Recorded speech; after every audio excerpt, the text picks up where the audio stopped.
चलिए दोस्तों, बात करते हैं कि अगले कुछ दिनों में कैसा रहेगा मौसम का हाल। देश में किस तरह की जो स्थितियाँ हैं वो बनती हुई नज़र आ रही हैं और कहाँ पर कैसी मौसमी परिस्थितियाँ बनती नज़र आ रही हैं।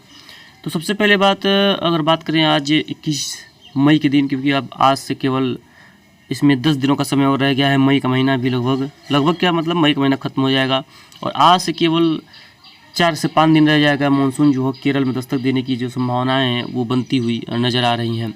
हालांकि अभी उसके पे भी थोड़ा एनालिसिस करेंगे कि क्या ये संभावनाएं वास्तव में सटीक हो सकती हैं या अभी इसमें और जो कोई चांस बढ़ने की है।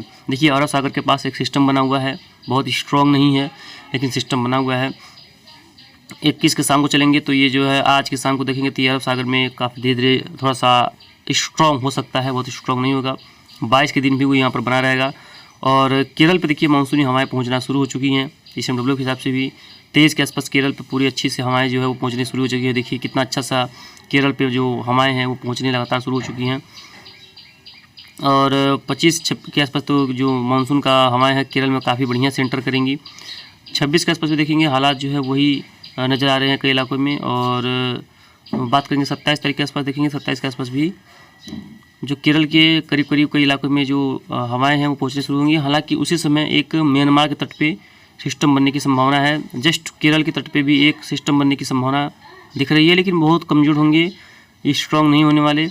31 के आसपास एक अरब सागर में सिस्टम बनेगा और 1 तारीख के आसपास ये यहाँ पर इंटेंसीफाई होने की इसकी संभावना दिख रही है। 2 के आसपास भी ये धीरे धीरे और इंटेंसीफाई होगा। उसके बाद ये कर्नाटका और केरला के तट को जो हिट करके आगे बढ़ेगा। और 4 तारीख के आसपास जो है ये 4 जून के आसपास मानसून काफ़ी आगे तक पहुंचने की संभावना है। हालांकि अभी इसके जो पूर्वोत्तर राज्य ICMW के हिसाब से पूर्वोत्तर राज्य या महाराष्ट्र तक पहुंचने की संभावना इस दौरान फिलहाल नहीं रहेगी। अभी अगर सेटेलाइट इमेजरी की बात करते हैं, हालांकि GFS मॉडल्स का भी बात करेंगे, लेकिन देखिए सेटेलाइट इमेजरी की अगर बात करें तो देख पाएंगे यहाँ पर ये जो अरेबियन सी है यहाँ पर तो कुछ ना कुछ क्लाउडिंग आपको नज़र आ रही होगी, बादल वगैरह। हालांकि ये तटों से काफ़ी दूर है।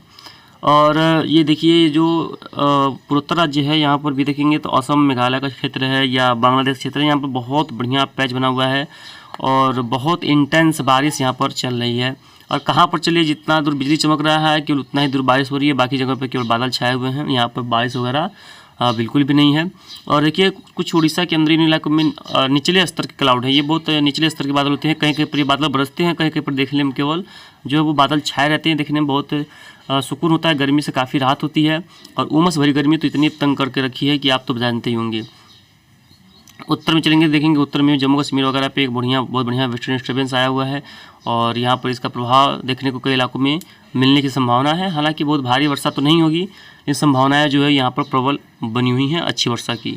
तापमान की बात करें, देखिए अभी फिलहाल तो ठीक ठाक है, लेकिन दोपहर के समय में तापमान जो है वो 40 डिग्री 41 डिग्री 45 डिग्री तक कई इलाकों में टच कर रहा है और आगे भी टच करता रहेगा। और सबसे बड़ी बात यह है कि इसमें हीट इंडेक्स बहुत ज़्यादा बढ़ रहा है, तापमान रह रहा है जो है 36 डिग्री फील हो रहा है, 48 डिग्री। तो ये थोड़ा सा दिक्कत वाली बात है। देखिए यहाँ पर यूपी के ही दक्षिणी भागों में 22 डिग्री तापमान रहेगा, हमारे यहाँ पर दिखा रहा है कि 40 डिग्री तापमान आज पहुँचने की संभावना दिख रही है। और ये जो है बहुत डिस्कम्फर्ट जो है वो फील करवाता है, बहुत हालात जो है वो ख़राब करवाता है। और आगे चलेंगे जब 4 जून या 3 जून के आसपास चलेंगे तब जा कर के जो हालात है वो तो थोड़ा सा सुधरते हुए नजर आएंगे। तब जा कर के साउथ में 40 डिग्री रहेगा और हमारे यहाँ पर भी करीब करीब 38-39 डिग्री तापमान जो है रहने की संभावना है। अभी झेलना ही है, अभी कोई भी राहत मिलता नज़र नहीं आ रहा है, मौसम में कोई खास बदलाव देखने को नहीं मिलेगा। अब आगे बढ़ते हैं और बात करते हैं कि GFS मॉडल इसके बारे में क्या दिखा रहा है। GFS मॉडल के देखिए तो हल्का सिस्टम बना हुआ है जो कल जो है समाप्त हो जाने की संभावना है। और 23-24 के आसपास तो केरल पर काफ़ी बढ़िया इंटेंस हवाओं का जो रफ्तार है वो दिखाई पड़ रहा है। 25 के आसपास तो काफ़ी बढ़िया कि केरल पे जो हवाएं हैं मानसूनी पहुँचने की संभावना है। कुछ विलम्ब की संभावना तो दिख रही है, ऐसा लग रहा है कुछ विलम्ब हो सकता है, लेकिन देखते हैं। 29 का आसपास दिखा रहा है कि ये जो है हवाएं पहुँचती रहेंगी और कई इलाकों में वर्षा होती रहेगी। 30-31 के आसपास काफ़ी स्ट्रॉन्ग जो सिस्टम बंगाल खाड़ी में डेवलप होने की संभावना है। यानी कि इसकी माने तो 30 और 31 के आसपास, यानी कि 30 मई या 31 मई के आसपास बंगाली खाड़ी में एक बहुत बढ़िया सिस्टम डेवलपमेंट होने की संभावना है। और 1 जून को ये काफ़ी स्ट्रॉन्ग हो सकता है, थोड़ा सा मजबूत अपने आप को ये हो सकता है। और 1 के शाम को ये काफ़ी स्ट्रॉन्ग होने की संभावना है। और 2 के आसपास देखेंगे तो ये जो है मतलब कि एक बहुत बढ़िया कह सकते हैं कि हवाओं को भी पुश करेगा और मानसून को भी आगे बढ़ाएगा अगर ये बन जाता है तो। और 2 केस दिखा रहा है कि ये जो देखिए यहीं पर जो है ये स्ट्रॉन्ग हो रहा है, इन्हीं क्षेत्रों में ये जो है ये सिस्टम स्ट्रॉन्ग होता नज़र आ रहा है। और 3 तरीके से देखेंगे तो ये जो है ये इसी में हालांकि भी घूम रहा है, उसके बाद जो है इसे तट के साथ साथ जो है आगे बढ़ने की संभावना है। और सेंट्रल पार्ट्स की ओर अभी तो बहुत दूर की बात है, पता नहीं क्या होने वाला है और बनेगा कि नहीं बनेगा। लेकिन ये अगर ऐसे बनता है तो ये सिस्टम मानसून को तो बहुत आगे तक ले जाएगा, ये तो एकदम तय है। ये सिस्टम अगर बनता है तो मानसून को बहुत आगे तक ले जाने की क्षमता रखेगा। तो इसके लिए भी तैयार रहने की ज़रूरत होगी, क्योंकि यहाँ पर देखिए कई इलाकों में इसकी वजह से वर्षा होने की संभावना दिख रही है। जीएफएस की बात करें, देखिए सिस्टम की वजह से कहाँ कहाँ वर्षा होगी। देखिए अभी फिलहाल तो ये जो वर्षा अभी बंगाल खाड़ी में रहेगी 1-2 तारीख के आसपास, लेकिन जब ये 2 तारीख के आसपास जब तट को पार करना शुरू करेगा तो जो ये वर्षा है वो कई इलाकों में फैल जाएगी और बहुत ही स्ट्रॉन्ग रूप से होने की संभावना है। खासतौर पर उड़ीसा वगैरह में तो बहुत ज़्यादा वर्षा हो इस दौरान होगी, जहाँ पर से सिस्टम गुजरेगा। अगर बनता है तो मैं फिर से कह रहा हूँ, अगर ये बनता है तभी के ये हालात है, बाकी उसके कोई अभी तो SMW द्वारा कोई संकेत ऐसा नहीं मिल रहा। अब SMW की बात करें वर्षा के लिए तो देखेंगे आज शाम तक कोई वर्षा खास नहीं है, हालांकि कहीं कहीं बादल वगैरह हो सकते हैं, लेकिन बहुत ज़्यादा वर्षा नहीं है। महाराष्ट्र वगैरह केरला वगैरह में वर्षा रहेगी, पूर्वोत्तर राज्यों में वर्षा रहेगी। 22 के दिन भी देखेंगे तो जो महाराष्ट्र केरला यानी कि जो दक्षिणी भाग हैं, कुछ पूर्वोत्तर राज्य हैं, इन्हीं क्षेत्रों में ज़्यादा वर्षा रहेगी। ये क्षेत्र और ये क्षेत्र, इन्हीं क्षेत्रों में ज़्यादा वर्षा रहेगी, बाकी जगहों पे वर्षा में जो काफ़ी कमी रहेगी। उत्तर में कहीं कहीं पर हल्की वर्षा हो जाए तो अलग बात है। 23 के आसपास देखेंगे तो 23 के आसपास भी वही क्षेत्र हैं जहाँ पर वर्षा होगी। 24 के आसपास भी देखेंगे तो वही क्षेत्र हैं जहाँ पर वर्षा होगी।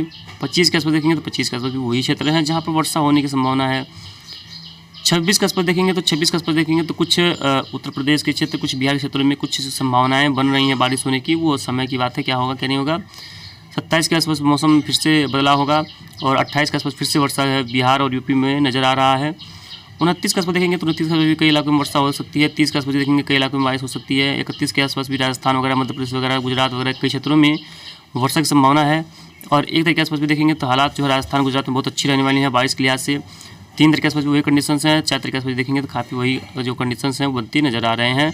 यानी कि हमारे हिसाब से और हम कह सकते हैं कि 26 मई के बाद से देश के लगभग कई इलाके ऐसे होंगे जहां पर प्री मानसून की गतिविधियां स्टार्ट होंगी, शुरू होंगी। आज से लगभग 4-5 दिन बाद उमस भरी जो गर्मी है, बहुत गर्मी परेशान कर रही है, उससे राहत मिलेगा। कुछ बारिश होगी, मौसम में ठंडक आएगी और राहत हो सकती है। और खेती किसानी के बारे में भी बहुत अच्छी खबर है। हालांकि इस समय अब बारिश की ज़रूरत है, क्योंकि अब धान की नर्सरी लगाना शुरू होगा। और जैसे बोलते हैं बेहन, हमारे यहाँ पर भी, आप लोगों के यहाँ पर क्या बोलते हैं, और आप लोगों के यहाँ पर भी फसलें अभी तो लगी नहीं होंगी, और किसकी यहाँ पर लग रही हैं उसके बारे में थोड़ा सा आप अपडेट करिएगा। और जैसा भी होगा आप कमेंट करिएगा और शेयर कीजिएगा, लाइक कीजिए, सब्सक्राइब कीजिए। जैसा भी होगा इसके बारे में आपको लगातार आगे अपडेट करते रहेंगे, कहाँ पर कैसी मौसम गतिविधियाँ देखने को मिलेंगी। धन्यवाद।